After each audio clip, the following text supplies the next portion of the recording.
Olá pessoal, sou o professor Vitor Ciola de História. Estou aqui hoje para falar com vocês sobre mais um tema do nosso estudo de História, tá?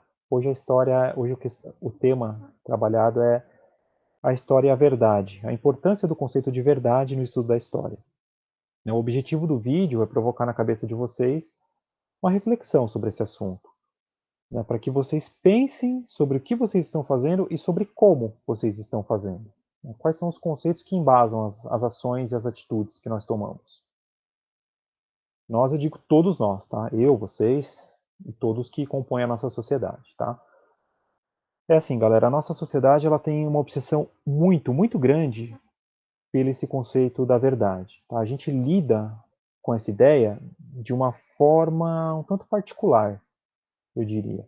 É como se a definição de verdade sobre as coisas que existem no mundo existisse de uma forma pronta, acabada. Assim, a verdade é algo estático que está ali para ser descoberta. Né? E a nossa função, então, aqui é tentar descobrir quais os caminhos que vão nos levar até ela.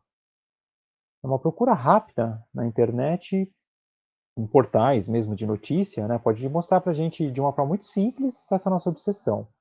É muito comum que nós vejamos assim manchetes onde está lá estampado, né? Veja a verdade sobre tal assunto, descubra a verdade oculta sobre tal debate. Ou mesmo em filmes, né, nós vemos aquela coisa do filme baseado em fatos reais, como se aquilo atribuísse ao filme um valor maior, né, quando na verdade a gente sabe que aquilo é uma obra de ficção, escrita por alguém, produzida por alguém, por um estúdio, né, que pode até ter sido inspirada em um fato que aconteceu na vida de alguém, mas que não passa de uma interpretação do que foi vivido por alguém. Aquilo é uma interpretação do que aconteceu, não é realmente a verdade. Tá? É importante que a gente pense a história a partir da relativização dos conceitos. Né? Pense que a história que a gente estuda na escola, aqui no nosso cursinho, na faculdade, é uma interpretação do passado, um ponto de vista, ou alguns pontos de vista, a respeito do que foi o passado. Tá? Quem escreve, quem fala alguma coisa, quem conta uma história para alguém, sempre parte de um ponto de vista. Né? Às vezes a pessoa deixa clara a intenção dela durante a fala, mas muitas vezes ela também não deixa. O cinema, por exemplo, ele adora entrar nesse debate. Aqui eu trouxe dois exemplos de filmes que tratam desse assunto. Tá? O primeiro é o Rashomon, do diretor japonês Akira Kurosawa, né? Um filme feito em 1950, um filmaço, aliás, tá, galera? Recomendo, quem tiver a oportunidade de assistir. É preto e branco, não tem muitas cenas de ação, tal, mas é um filme realmente filosófico, tá? Para você pensar bastante sobre esse conceito de verdade. Né? Eu não estou aqui para resumir o filme, nem fazer análise crítica, nada disso, tá? Isso aí é um assunto que a gente deixa para outro momento, uma coisa mais particular, né? Eu gosto bastante desse filme, tenho bastante coisa pensada sobre ele, mas aqui a ideia não é falar o resumo dele, tá? É trabalhar realmente esse aspecto da verdade. Bom, o filme foi feito em 1950, né? Ele trata da morte de um samurai. Como vocês sabem, os samurais faziam parte do Japão medieval e tinham como função, então, proteger o imperador e as comunidades feudais ali que faziam parte das terras do imperador. O enredo do filme ele se desenrola na tentativa de entender como se deu a morte de um samurai. E para isso, então, são reunidos diante de autoridades três pessoas diferentes que presenciaram a cena. Acontece que cada uma dessas pessoas relata uma versão completamente diferente da outra sobre o que viu, sobre o que aconteceu. Um relata um assassinato, o outro relata um suicídio e o outro relata uma cena meio grotesca, estapafúrdia mesmo, uma briga ali entre o samurai e uma outra pessoa, que acabou gerando a morte desse samurai de forma um tanto quanto acidental, digamos por uma imperícia ali no manuseio da espada. Né? Enfim, a questão é, todos os que testemunharam visões diferentes, né? Entenderam o que viram de uma forma completamente diferente um do outro. Um outro exemplo que eu trago aqui também são esses dois filmes do Clint Eastwood, né, A Conquista da Honra e Cartas a Iwo Jima. São filmes bem mais recentes, né, se eu não me engano, datam de 2004, 2005. E, assim, A Conquista da Honra e o Cartas de Iwo Jima, eles relatam o mesmo episódio da Segunda Guerra Mundial, né, a Batalha de Iwo Jima, já no final da Segunda Guerra Mundial, em 1945. O filme, ele narra por 2 pontos de vista diferentes, né, o ponto de vista do soldado americano e dentro do Conquista da Honra, né, ele narra a partir do ponto de vista do soldado norte-americano, e no Cartas de Iwo Jima, dos soldados do exército japonês, o desenrolar dessa batalha. É muito interessante a gente poder pensar que a história é escrita a partir de pontos de vista diferentes, né, vendo esses 2 filmes. Vale muito a pena assistir isso, gente. São filmes que eu realmente recomendo que vocês assistam e reflitam, tá, a respeito. A forma como uma história é contada é muito importante, pessoal. Sabe, um bom exemplo disso, eu vou entrar aqui numa questão um pouco mais, vou dar uma devagada, né? Vou querer, sei lá, ir um pouco para o futuro, né? Projetar uma situação. Né?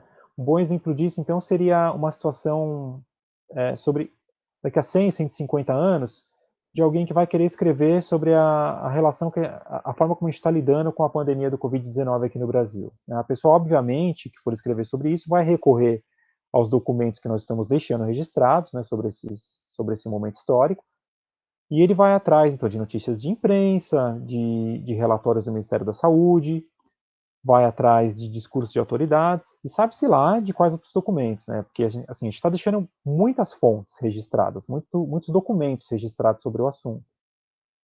E isso é bom, né? Porque a pessoa que for pesquisar sobre o assunto vai ter uma vasta gama ali de elementos para construir uma narrativa sobre aquele passado, tá? Então vai caber a essa pessoa fazer uma análise crítica daqueles documentos. Agora eu pergunto, todas as fontes dizem o mesmo sobre a situação do país com relação ao Covid ou elas divergem entre si? Pelo que nós vemos, o governo federal ele busca sempre minimizar o efeito desse problema.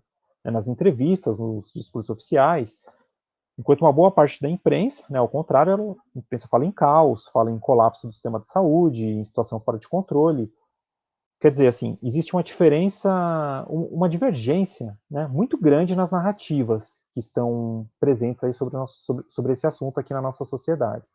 Então vai caber a essa pessoa que vai estar lá daqui a 100, 150 anos estudando o assunto, ter o discernimento de, de diferenciar, né, quais eram as origens de cada narrativa, entender quais eram os discursos que corriam a respeito do tema na época, né, em que se passou o assunto estudado, e claro, né, ele vai, a partir do que ele encontrou de material na pesquisa, construir uma narrativa dele a respeito do que aconteceu.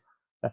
Então aí nós temos outra coisa importante para pensar, que é a questão do porquê ele está escrevendo isso, né, para quem ele está trabalhando.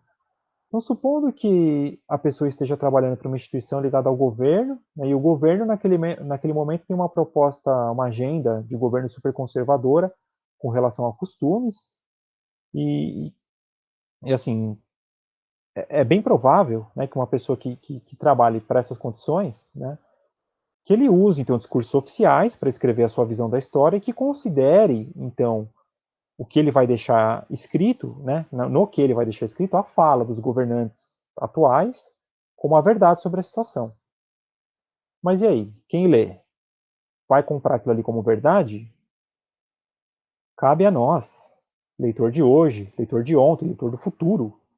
Cabe a nós exercitarmos o nosso senso crítico e tentar enxergar sempre o que existe de verbal e de não verbal nessas análises.